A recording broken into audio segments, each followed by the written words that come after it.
No. The level of confidence you exude is inversely proportional to how self-aware you are. So you're supposed to say lights, camera, and action. Am I supposed to say, okay, lights, That would be nice if it was on yeah, action.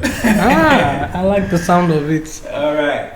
Hello, ladies and gentlemen. You're welcome back to another episode of the UNPACK podcast. Today, we are having an amazing conversation with an amazing guest. I called him recently the Don. I mean, you said You look like the Don we don't get liver. So it's like the opposite of me, like the Don with the brains. I think I like that. Oh, you like that, but I like that. okay, welcome to the UNPACK podcast. Oh, thank you so much. What are we unpacking today? A lot of conversations. So how are you doing? Well, I'm doing fine. At least the bombs have not started dropping yet, so I'm fine. Yeah. Okay, so when the bombs start dropping. If it start dropping, I will jump through the window. No, I mean, bombs are safety not going to first. drop. I mean, there's a likelihood that bombs will drop, but you know. So you feel like it will? Oh well, it's the US, so who's going to stop them if they really want to?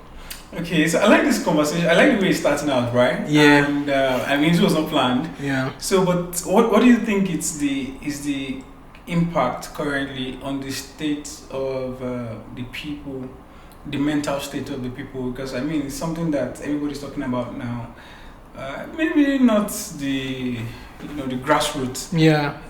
Basically, but what do you think is what's the thing? Yeah, so I think generally it has two effects. The effect it has on the people who are enlightened and the people who use social media, and the people at the grassroots. So the people at the grassroots had, Trump is coming to liberate Nigerian Christians, and that should sound like a source of relief and a source of finally, thank God, because the security situation in Nigeria has been terrible, right? But on the other hand, the people who might appear to be enlightened and appear to be abreast of what's going on social media, right? There's a divide there. There's a group of people, or there are a group of people who are using it to catch crews, the memes, and everything, and it's really funny anyway. I like the way Nigerians actually know how to juice out beauty in chaos. I mean, it's beautiful, but on the other hand, some ideologists, people who are overly opinionated like I am, would like to believe that there are underlying effects to it. We are trying to juxtapose the situation with what happened in Libya, what happened in Syria, what happened in Iran, Iraq, Afghanistan, and those other countries. But so it's a bittersweet feeling. A faction of some persons feel good about it, some faction of persons feel it's something that shouldn't happen. And if you're looking at it from a legal perspective with respect to the principle of sovereignty, it disregards the principle of sovereignty. And particularly when I saw that post, right, my mind skipped because I felt insulted. The already disgraced country, Jesus. Did you just say that to me? I mean, so honestly, it's crazy. I mean, I felt bad when I saw it, and to be honest with you, I was scared. I was scared because if it happens, oh my God, we won't be here right now. It's a lot is going to be happening and all of that. Well, I'm not yet to discuss that extensively as much, but I really hope that they go by the barest minimum. From my little analysis, we have like 3 approaches from the US government, having to do the airspace, aircrafts going around, releasing the bombs into it, or then collaborating with like the Nigerian government to infiltrate into the villages or local areas, and again maybe a diplomatic way for it to work out.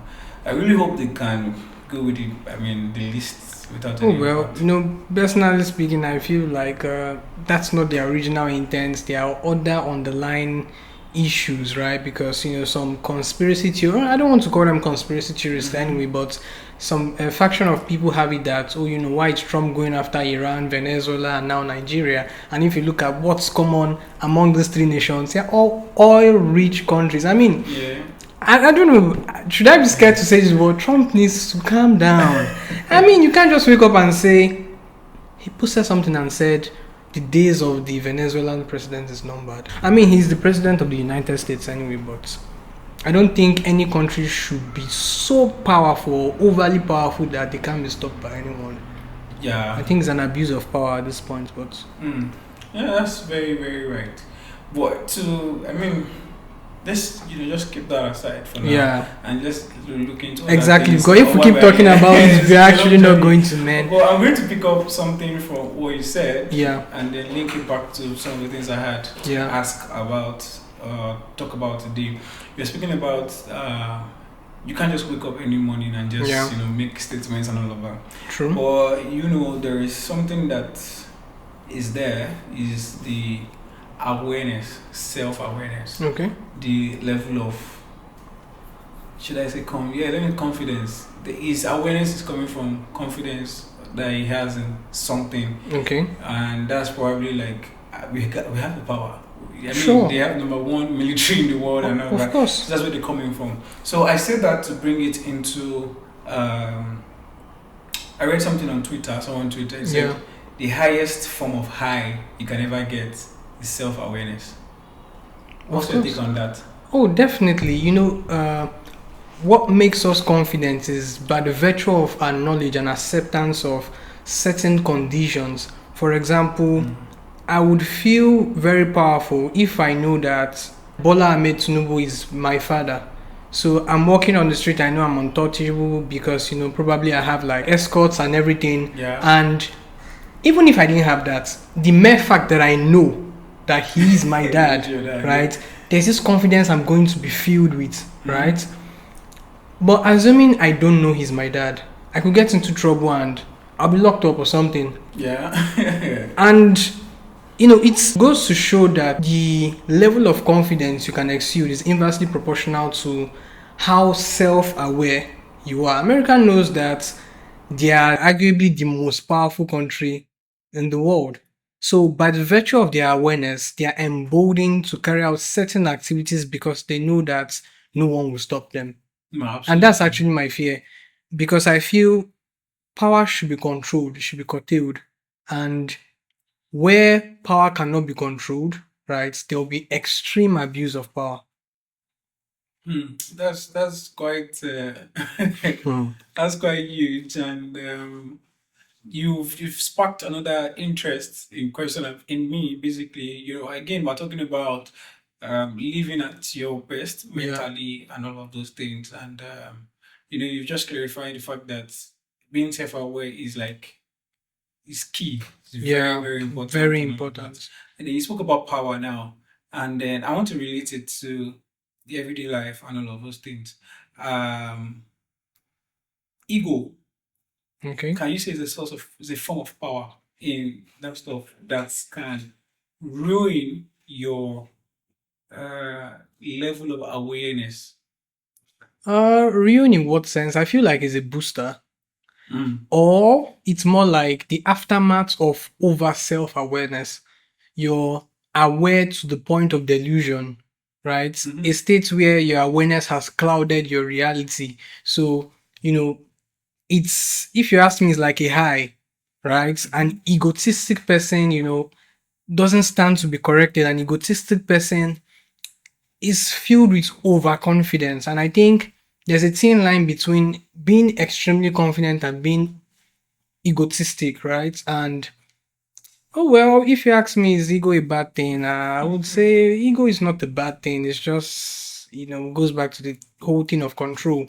You just need to know how to control it, how to curtail it, where to keep it away, where to amplify it. So it's just the usability. How do I use it, right? When do I use it? Where do I use it? So if you can create a balance between these factors, then I think you're good. Yeah, very good and very fine. And additionally, I don't think anybody who has a huge, let me put it this way, some persons believe that people with a lot of ego or people who have a high amount of ego are actually the most fragile. They are egotistic because they have something at the back end they are protecting. So I know I'm shy. Insecurity. Yeah, there's some form of insecurity or something. So at the end of the day, the thing with mental health is that things like this are dicey, right? You can't say 5 is 5, right? And 6 is 6 because 5 can appear to be 5 and 6 can appear to be 6. But if you look at it from the bottom, from the reality, 6 is probably 9 and that 5 is like 2. So you have a very huge point there, and I think you sort of like just opened a different wrap of the conversation. I mean, we're looking at how that ego can lead to, like, unnecessary high where you're delusion and all of that. But at the same time, it could be that I'm trying to save myself off certain insecurities and don't want to fall into whatever the case might be. Yeah. So, but in your little way or your little knowledge, what for someone who is either on the high or on the low, probably hard for somebody on the high to actually find themselves in a space where they listen and then they be like, okay, I want to take the corrections. But they are already high. They feel like they know everything or they know it all and all about. But for those that are on the other end, wherein it's like covering something, what do you think it's a appropriate means to find yourself out of that, where you now get to a proper space of self-confidence, a good self-esteem within yourself, and then you're not like having a facade, trying to cover up things using something else entirely? So first of all, I would like to say that there's actually nothing really wrong with covering up things by showing up to be better than what you are. But the most important thing is that you must have a work going on in the background to find a permanent solution to the problem. So trying to use your ego to mask your insecurity, right, is just a temporal solution to the problem. So let it be that while I'm trying to use my ego to cover up and everything, I am actively working on how I can improve myself so I don't have to really mask. And sometimes one thing people don't, come to terms with is that at the end of the day, certain traits that are just naturally accrued to you, right? Mm-hmm. You're not supposed to totally alienate it, but you're only supposed to learn how to amplify, reduce, or to work on it. Yeah. So, for example, if I'm shy, it may not really mean that I am shy, but I'm just introverted. So, how can I create a balance between my introvert nature and showing up in places where I don't need to show up as an introvert? So, it's all about learning how to control these things. You just need to learn how to know where to use it, when to use it, and know how to switch out of. Yeah, but trying to quell certain traits is, in my opinion, is not the best way to handle things. You just need to accept it and find ways to work with it in different situations. Speaking of this, I like to talk on purpose. Okay. And I think it's one of purpose, as people will call, like somehow I thought it's going to be like a buzzword, but I don't think it's a buzzword. I think it's a thing that is very important. And I think it plays a very huge role in this whole conversation about self-awareness, right? Because let me put it back to say purpose, identity, knowing who you are. What's your take on what's purpose to you? Well, I think purpose is that very thing or the group of things to which we're predestined to accomplish on earth. So I see purpose as a predestination that when I was born, it was imputed in me to do certain things that are within the encoding of my divine DNA, right? And I mean, I'm sorry, but I like to see purpose from a metaphysical and spiritual perspective. Yeah. And not to say that people cannot define their purpose. It's, quite controversial to say that, but I feel purpose is actually divinely imputed. And it's what is that mission, right? Purpose is that mission that we're sent to the earth to accomplish. That's how I see purpose. I may be wrong, but that's my perspective of purpose. So, to be clear, do you use purpose as like a destination or like a progression? Oh, it depends on how you look at it. Purpose can be a destination and it can also be a progression. Purpose is something you arrive at and walk in. You don't attain purpose and stand still. When you discover your purpose and you arrive at that point of your purpose, that's where the real work starts. So I have found my purpose. I have arrived at the point of my purpose, right? But I need to walk in my purpose. Okay, so I get your point. I know where you're going to. Yeah, But then I think the challenges for a lot of people, a lot of young adults, is more around how do I even find my purpose? exactly. There is no hard and fast rule to it. I mean, for want of words or for want of knowledge, I would say there's not really a book or a manual, right? Exactly on how to discover purpose, but a couple of self-help articles could actually point in the direction to see how you can identify pointers to your purpose, right? And it's really it's a very important issue, especially for young people. And one of the I think your purpose, right, is linked. Knowing your purpose has a high impact on your mental health because I know where I want to be, I know what I'm supposed to do, so it alienates distractions.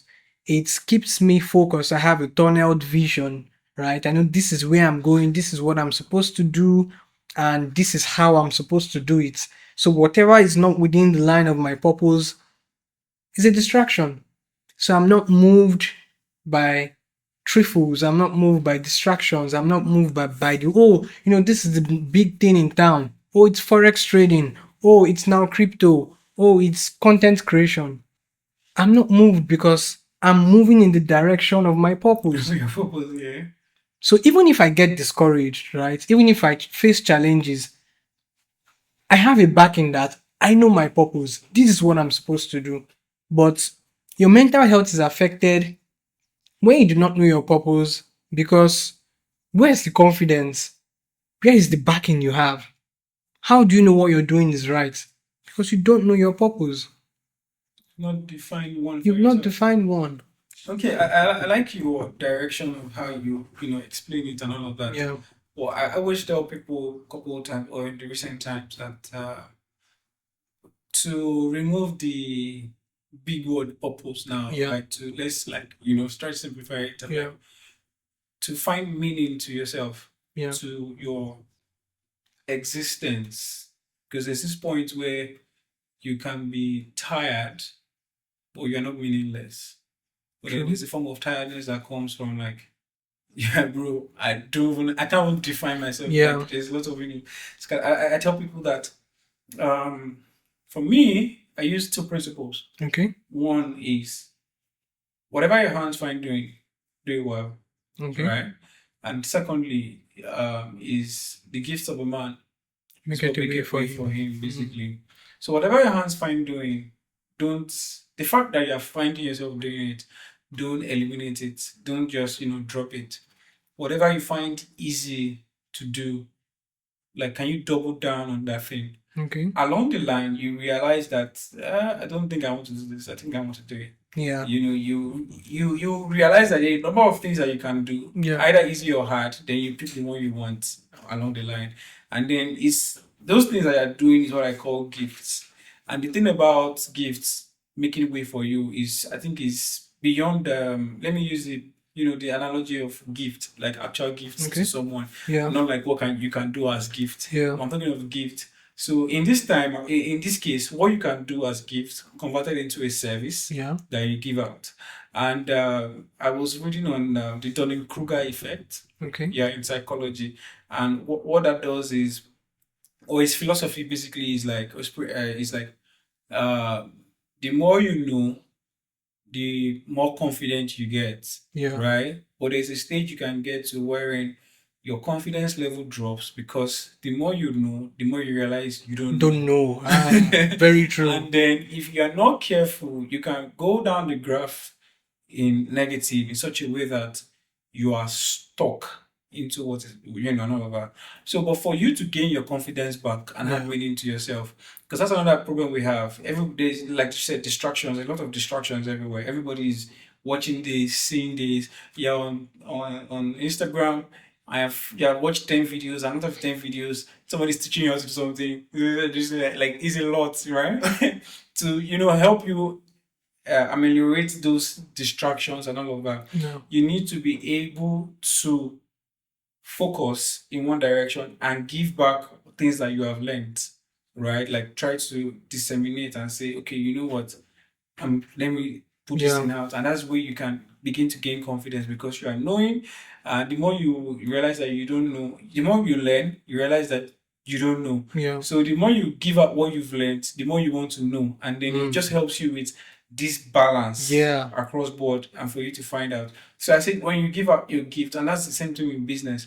The more you give the services in business, you realize that your business is growing for some reason, and then you have something to you're giving good gift basically. So for me to give meaning to yourself, like I said, two principles. One, whatever you find doing, just do it. Start there. Yeah. Then when you give these gifts, when you give these things to people, when you give these services, Yeah. there's a level of confidence that comes to you because people are coming back to you. Yeah. They want to, they Yeah, I want agree with you. to That use would this. actually create a sense of fulfillment, and I think that's the reason why a lot of older folks tend to want to go into lecturing towards the end At of the end of their the career. years. Like, oh yeah, let me just retire into lecturing because they want to recycle their knowledge, right? Because you can't be a lecturer or you can't be a giver of knowledge without refueling your knowledge, right? It's going to keep you on your toes and you're going to be up to date because you are giving and you're also taking so that you can give. So it's a cycle that actually keeps the mind afresh and also keeps you re-energized in the line of your purpose. Mm. That's I mean very very clear. So I think for some reason we've been able to have this conversation Yeah. around purpose and giving. I hope they've learned something. Yeah, I mean, I believe, you could, To pick a couple of things. and stuff. Okay. Yeah. So speaking of that, part of the conversations I wanted to have today is around, the government and the new laws in mental health and stuff. So just to be very sure, Yeah. right? So by the way, I don't know if I mentioned Timi is a learned colleague. Colleague, yeah, my colleague. Oh wow! Yeah, that's what it is. Did you study in law school with me? Did you study law in the By university? proxy. By proxy, how? Explain. By being close to you. Oh no, please. We don't share knowledge by virtual proximity. That is pride. Oh, it's not. I mean, ask the 10,000 lawyers that were called this year how they were able to do that. How we hustled and bustled through law school. It wasn't that easy experience for someone to just collect via Bluetooth. Now, come on. How? For the love that we share. Maybe for now or for the duration of this podcast, you can call yourself a learned. But it's weird. I don't want again. Keep your. Oh yeah, let me have one of it. I like that. Hi guys. So, anyways, the Senate seeks inclusion of mental health in school curriculums. Okay. And just to give a brief, basically, the Nigerian Senate has called for integration of mental health education into national academic curriculum as part of efforts to address growing psychological and emotional challenges facing students and educators around the country. Um, I wouldn't want to go, deep into Yeah. what's going on, but I think we're here basically to again discuss these things and what it means Yeah. and how that it can really, really help us generally. So from the law perspective, I want to break it down to the people watching. What can this mean, or what does this mean rather to you? What's their role play in all of these things? But on a general note, we agree that this is a very good move Yeah. because mental health education or mental fitness education is a key thing for everyone. I believe that without your stable mental health, Yeah. there's no way you want to exist as a person and all of that. And that's one of the issues we have. The issues are stemming from all of these things according to psychology and all Yeah. of that. So, but in terms of this Senate, what do you have to say about all of this basically? Well, I think it's long overdue. Mm. Uh, I mean, we should have had this in our curriculum a long time ago. And, it goes to show how we are not serious as people with respect to what our kids are consuming, because the same curriculum that we used when our dad's parents were in school is technically the same curriculum that was passed down to us with a couple of tweaks. And, it's a good initiative and it's a good one.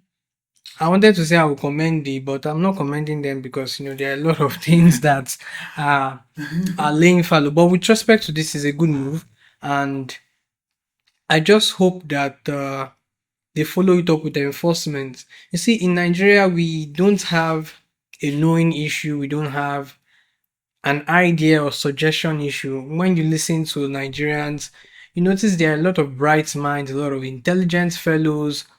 But how many people are doing? How many people are enacting? Are we serious about enactment? I mean, the Mental Health Act is there. It was enacted in 2021, and since then till now, we've not seen any major initiative flowing out of the Mental Health Act, an act that was created without any structure to follow it up. We just have the acts there, but where's the implementation? Where, I mean, can you point to me where we have actually carried out the dictates of the Mental Health Act? So we just go about creating new initiatives, right? But following it up with enforcement is actually an issue. I won't be surprised if it will only be added to the curriculum like 3 years or 2 years from now. But yet, I it mean, was mentioned. it's according to the headline, it's Yeah. like Senate 6. So Okay. it's like, Okay, they are sick, I know he who's sick will find now. yeah. So they will find. But the major concern that I have with respect to this is that, so what about the children who are out of school? So what structure is in place for those children to also be catered for mentally? Right? We need to have an inclusive structure that not only accommodates the children in school, also accommodates our kids that are out of school.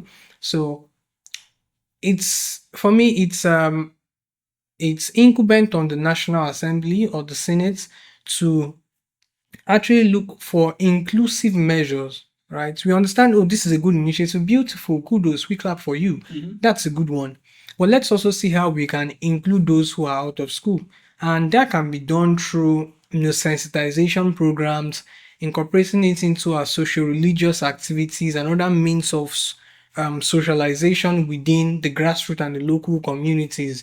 I mean, they could host a football match, right, for kids on the street, and targets keeping up your mental health through sports. And you just use these different means of socialization to sell the gospel of mental health. And if you ask me, mental health actually stands on two strong pillars. One is uh one is sensitization, and the other one is access. So after sensitization, what about access? So we have included it in the curriculum, right? So have we made provision for access? So we now know that, oh, I may not be mentally okay because I'm going through this and that, but it doesn't end there. So what do I do because I'm not feeling, now I know I'm not okay. So what do I do about it? So where are the channels of access, right? So, in my opinion, it shouldn't stop there. It should also go to make compulsory that every academic institution should have a psychologist on stand, should have a functional guidance and counseling unit, not the one that we had way back in school with some old woman that merely seeing her face alone, you're scared that she will rat you out to your mommy, and definitely you're not going to tell her what's really going on with you. Ah, so you dey smoke it, bro. I mean, so these are the issues. So the most important thing here is that good initiative, it's a welcome development, beautiful, we love it. One pillar standing. So mount the second pillar, and that pillar is access. Create channels of access, create channels of complaints where kids who have now discovered by the virtue of their learning in the curriculum that they have unattended mental issues or they have unattended mental situations or challenges that may need to be solved within within a safe space, right? It's very important. So one pillar is standing. They should also work on establishing a pillar which is safe spaces where kids can relay their mental health issues, where they can speak to counselors and settle out other, yeah. Yeah, okay. So two things basically I like to follow up with. Well, first, recently we had the World Mental Health Day, Yeah. and the theme was basic access to services, mental health services. And we had a conversation around Nigeria precisely, and I think it's a major challenge. It would not be nice to say that we need to even fix access before talking about all of these other things.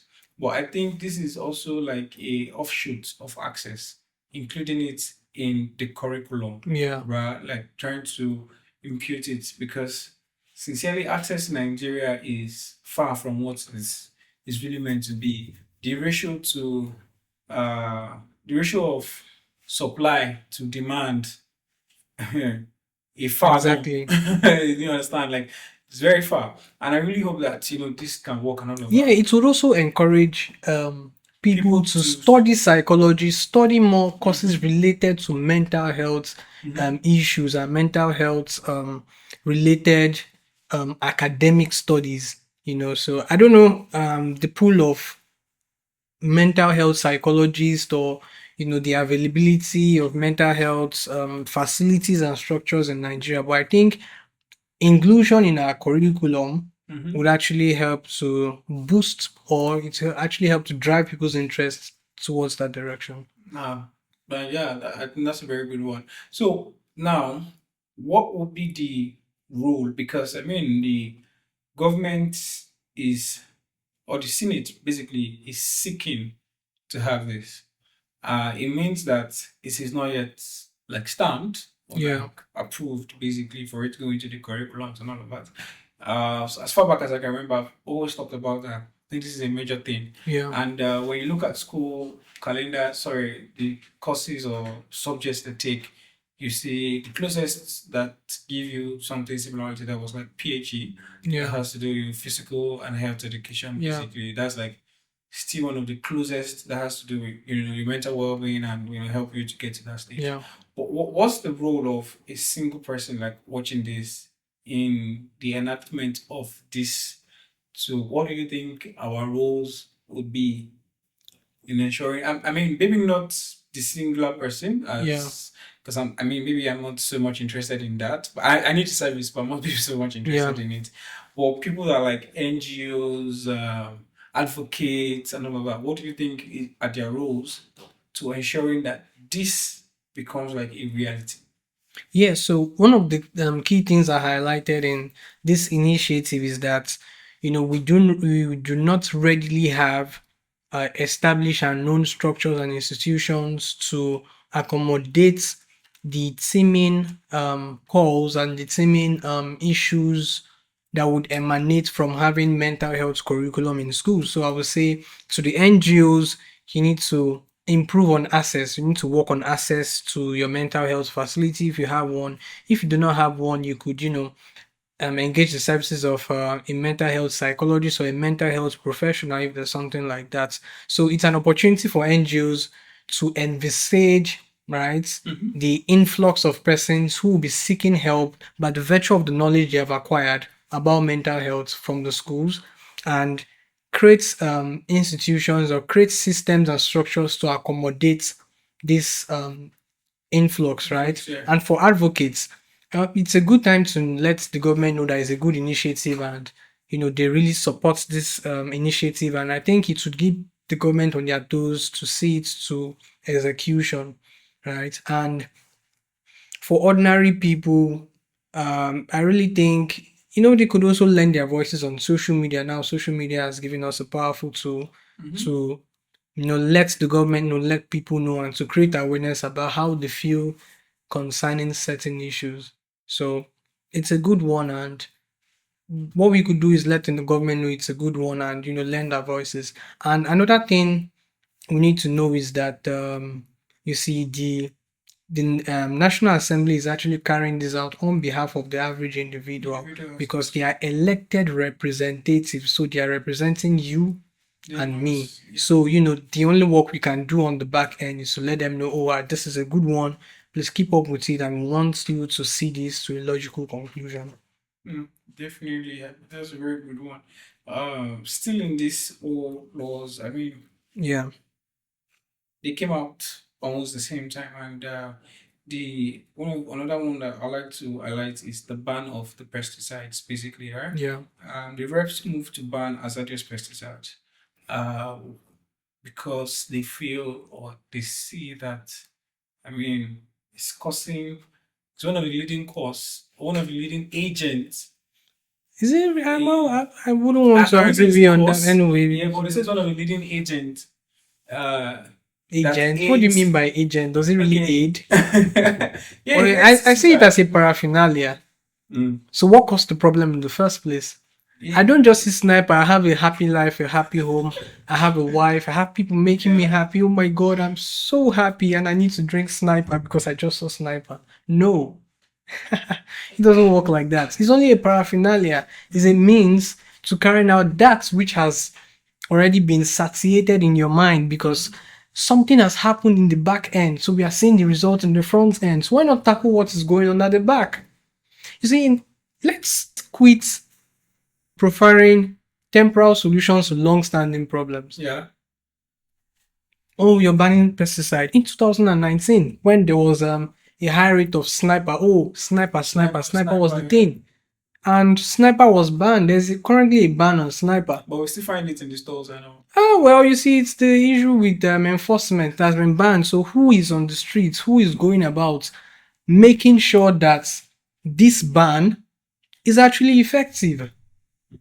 It just goes back to the issue of including mental health in the curriculum. I mean, when there is no enforcement, nobody is checking me to see if I've included it. Nobody is checking to see that which we have decided upon, right, is being enforced. So what is now the use or purpose of that? This is not me saying that it wouldn't help, right? But I'm saying, why not tackle the underlying issue? Nobody sees sniper. Sniper is not Ribena. Right, sniper is not Ribena.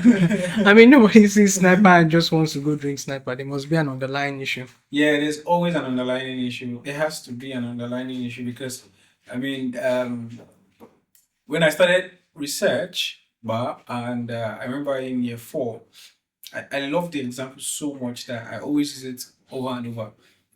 My lecturer at the time said research is trying to find solutions to problems. And then he gave an analogy. Somewhere there's flooding, it's a problem, but he said, do you think that's the actual problem? The interesting thing about flooding, there was one flooding that occurred when I was still in secondary school, and a couple of persons committed suicide because of the flood. They had taken up loans, right, and the flood destroyed their investment, destroyed their crops, and it was like, geez, where do I start from? And suicide. So now let's put it this way: there was flooding. The flooding was not of natural causes. It was rumored, I stand to be corrected, that it was because of the management of a particular dam.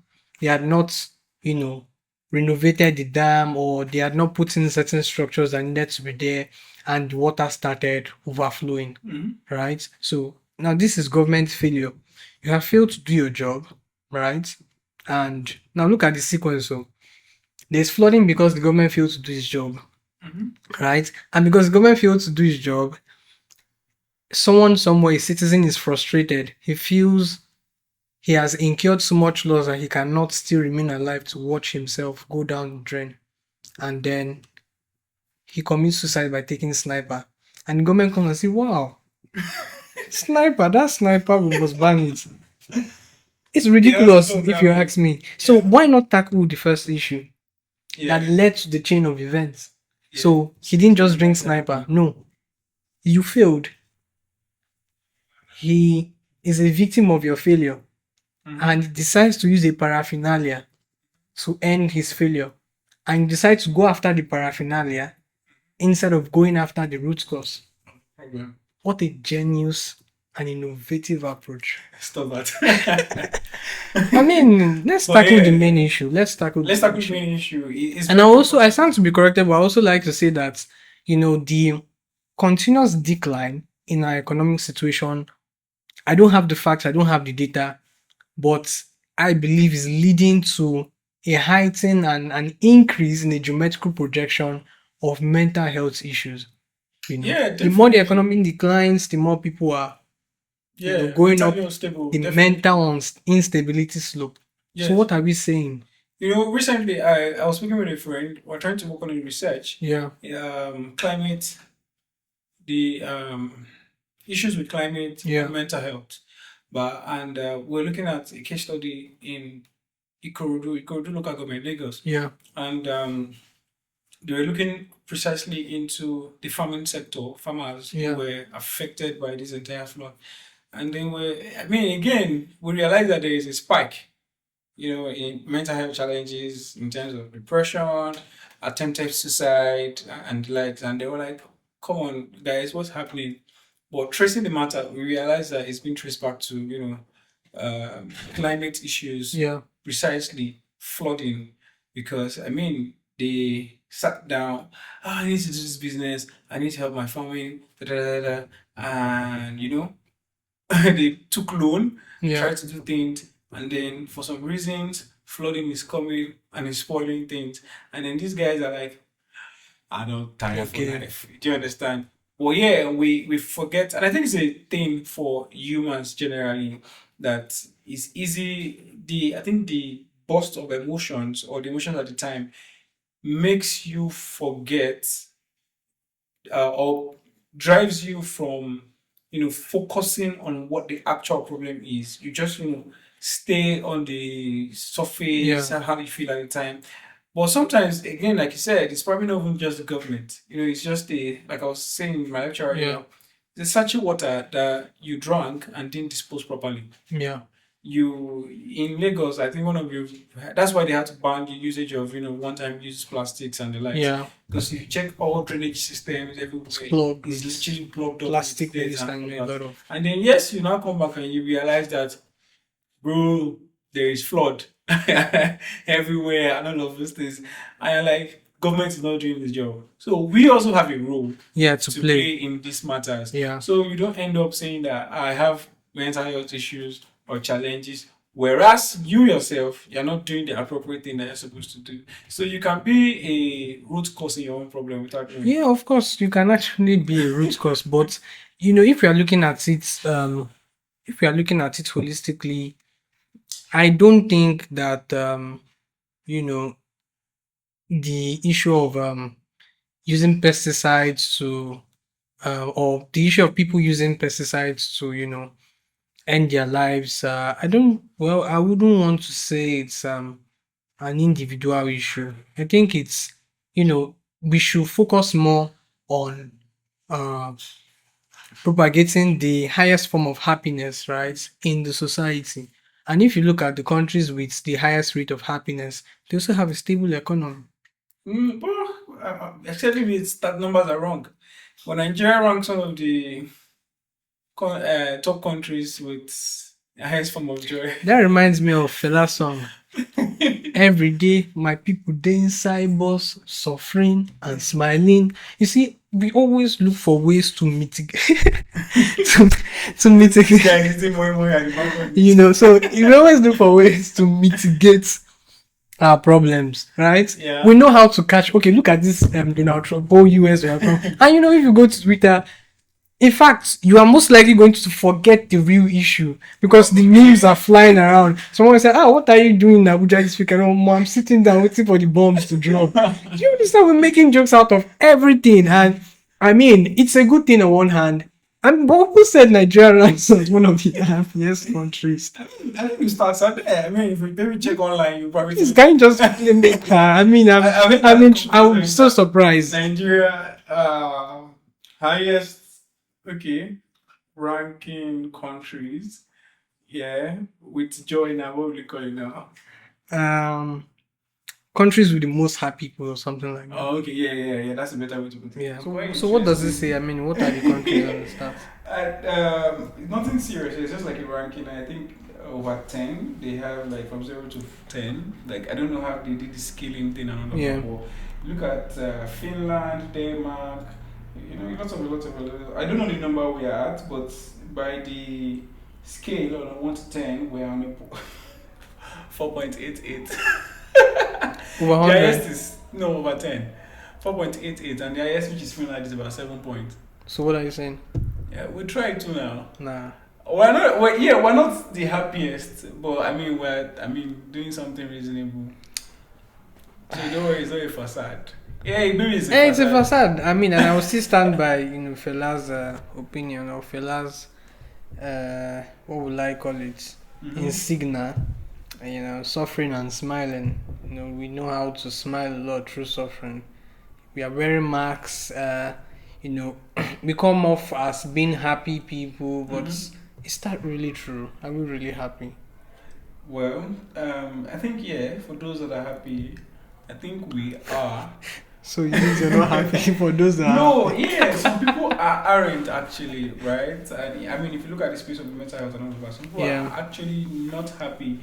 But at a larger part of it, I think the people are happy, and it's just, and the reason why I say that is because Which people are happy? in Nigeria, are you Which not happy? Are you Nigeria? happy? I mean, I'm trying to, make a reflection or speak for the majority of Nigerian citizens, and I don't think Nigerians are happy. What should make Nigerians happy? Let's look at it from this perspective. Yeah. The government is not doing us well. Economically, we are not there. Yeah. Even sports that used to be the Edo Polo Polo when it comes to sports and everything, but you see now, we are struggling to even qualify. I mean, it's so here. I'm not saying that happiness is determined by, the circumstances surrounding your current situation or the things going on around you. But let's not lie, it's garbage in, garbage out. So our own sense of happiness is not necessarily false, but it's not necessarily genuine at the same time. Our happiness is more like a mask that we are using to, masquerade in a very ugly situation. We're trying to. That's why we always want to catch crews. We are masquerading as if everything is fine, but you still get home and wet your pillows. Okay, so speaking about Nigerians, Yeah. I feel like while I understand your point of view, Okay. I also stand to agree that we actually are happy people, right? We are people. We have just learned how to, Masquerade. not masquerade. We're not masquerade. That's the thing. We're not masquerading. Masquerading is like as though, Costume. you are like, you are ignoring the fact that there is something that is not making you happy. Of course, that's So- that's exactly what it is. But Nigerians are not doing So that. what's making Nigerians? So it's just that you acknowledge that these things are there, but regardless of the situation, you choose to find happiness in the in situation, chaos. in chaos. Yeah, that's the point. When they say joy in chaos, that's what it means. No So- wonder Nigerians love the song. Suffering. Yeah, it's another way that's joy in chaos. to joy in chaos is another way to say suffering as smiling. Yeah, but for real, that's what it is. I feel like that's the reality. Nigerians are not ignoring, they are not shying away from the fact that these things are there. So when you say masquerading or when you say masking, I feel like it's like as though I know something is happening, but I'm not acknowledging it. And that's a term in in when you see a lot of people dealing with Delusion. trauma, dealing Yeah. with PTSDs from the past, situations from the past. When they ask them to go into therapy, the essence of going to therapy is many times for some people, for some kind of situations, is that you know that this thing is there, but you've just chosen to not address it. Do you understand? Okay. So Nigerians know these things that is there, Yeah. but other than that, we rather are finding ways to live with it and not let it drown us. And that's why you find that even other Nigerians, when they step out, or even within the country, even within Africa themselves, they are still doing really amazing things. It's hard for you to find somebody that is ignoring a particular situation and find them express themselves at the possible best. Do you understand what I'm saying? Well, at this point, two truths can coexist, and I don't disagree with you, and at the same time, I don't exactly agree with you. Interesting. So far, I think we've had a very nice and lovely conversation. Yeah. And we need to sort of wrap it up. Yeah. And I'm just going to highlight a few things. We've spoken from self-awareness to ego to purpose.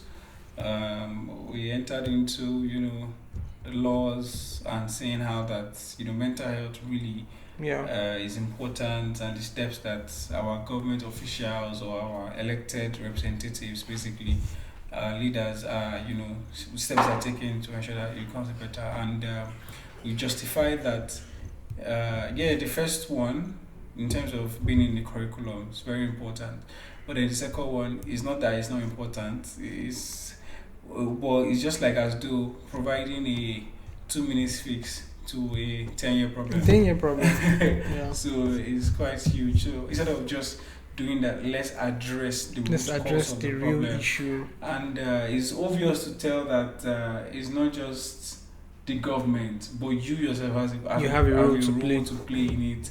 Yeah, I mean, looking at the flood situations and all of that, you eat, you drink, and then you're just littering the entire floor, and all of those things. At the end of the day, it's back to your own, your own corner and all of that. Yes, the government has their role to play. Yeah. But it just shows that we also have a lot of things to do. And this is a charge to, our advocates, to our NGOs, offices, doctors, that we need to, keep doing what we do, and we believe that sooner or later everything gets better. Anyways, thank you for joining on today's episode. See you on the next round. Thank you.